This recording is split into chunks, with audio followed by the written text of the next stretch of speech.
Hello AOS fans, Robin here, and I'm back again with another deck review for you. This week I will be playing the Khorne Reavers, a band I haven't played for a very long time, and even then not very many times, so a little bit apprehensive about it. Once again we're going to be playing our faction rules, nothing official at all, but just we're going to include as many cards from our faction that we've chosen as we think will make a reasonable game. So in this case I've chosen a third of my objectives belong to the Khorne Reavers faction, and half of my upgrades and deploys also belong to the Khorne faction. So without further ado, let's have a look at the deck. For my objectives, I've gone for cards 1, 5, 6 and 9, which are a worthy skull. It begins, Khorne cares not, there is only slaughter. So I've chosen those. The Khorne objectives are okay, they're not too bad. Khorne cares not, I reckon I'll be doing quite a lot of dying, that ought to be worth scoring. There is only slaughter. Again, I don't know about that one. I am going to be trying to go for objectives, but maybe at the beginning I'm going to won't be on objectives. I'll be trying to power up the deck in the first instance. It means I may not be on objectives, we'll see. It begins, score this in an end phase if at least one fighter from each warband is out of action. I think that's a fairly good card for Khorne. And a worthy skull, score this in an end phase if your warband took an enemy leader out. I don't know about that. I'm going to be playing Magor's Fiends. Magor's pretty tough, but you never know. Moving on to the rest of my objectives. Alone in the Darkness, a bit of a favourite of mine. I have got great concussion in there, making it easy to score, so we'll see how that goes. Conquest. Again, we'll have to see how it goes. We're trying to push into my opponent's half, maybe towards the end of the game to get the well, we'll have to be towards the end of the game. It's a third end phase objective. We'll see, but again, I'm hoping that Khorne's speed may help me win that one. I'm expecting to do a lot of dying. When I have one, maybe two people left, I can get into the other half, which would be pretty great. Cover ground, again using Khorne's speed. Escalation. Pete will be getting a lot of glory from killing my guys, so he'll be paying upgrades if I don't get to, so that's worth having in there. Making a statement. I am determined to score this one day in a game of Shadespire, and again I'm hoping to outflank Pete, get around the back. If I'm lucky and I get a 2 objective placement, then I might score that one.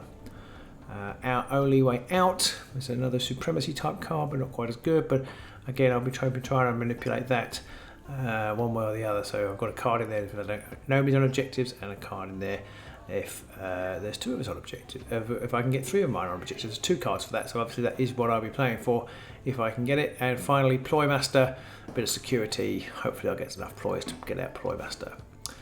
And here are my ploys then. So I've got 5 ploys from the Khorne Reavers deck. I have Blood Offering, which is card 10. I've got cards 10, 11, 12, 15, 16 and 17. Here they are. Blood Offering, choose a card, friendly fighter, they suffer 1 damage. Blood Offering is a good card for Khorne, I think, is an extra damage attack. Blood Rain, another good card for defending against attacks, which is sure to come, blame Magor's. Fueled by Slaughter, play this after an attack action or protect a fighter out of action. A friendly fighter can make an attack action. Could be useful if I can get Sayak powered up. Be a focus of the deck will be powering up Sayak. Insensate, another defensive card to help protect myself from any heavy damage coming my way. Khorne Calls, 1 extra dice for your turret attack in the next activation. Again, can be useful if I can get some power ups.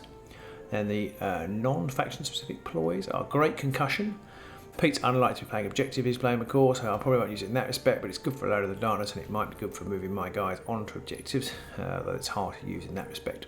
Mischievous Spirits, that's a good card. I think I've never played it, I kind of almost forgot about it, and I'll put it in there, see how we go.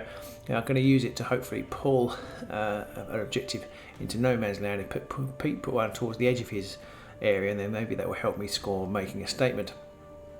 And alternatively, if I do get guys knocked off with a combination of Great Concussion and Mischievous Spirits, I might be able to put them back on the objectives. We'll have to see. Ready for Action, always a good card. Spectral Wings and Sprint are my last 2. For Spectral Wings, I've never played it, and it's quite a nice card.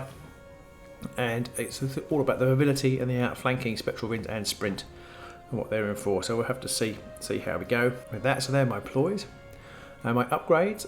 So my 5 faction-specific upgrades, I've gone for Berserk Charge, I'm really getting Sayak powered up. Blood Slick to give a bit of defence for Garrek.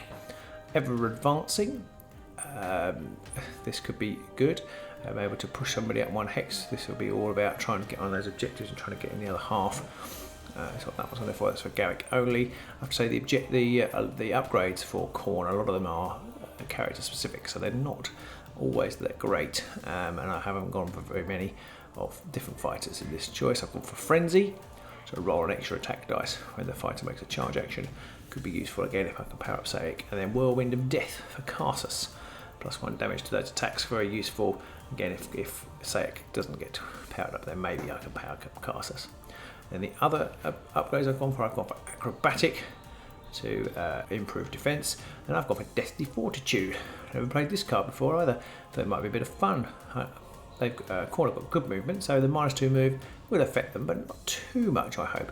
And then with +2 wounds, this is kind of a, once I've got somebody on an objective, sit them on it and hope they don't get knocked off and don't die. So that's what Deathly Fortitude's in there for.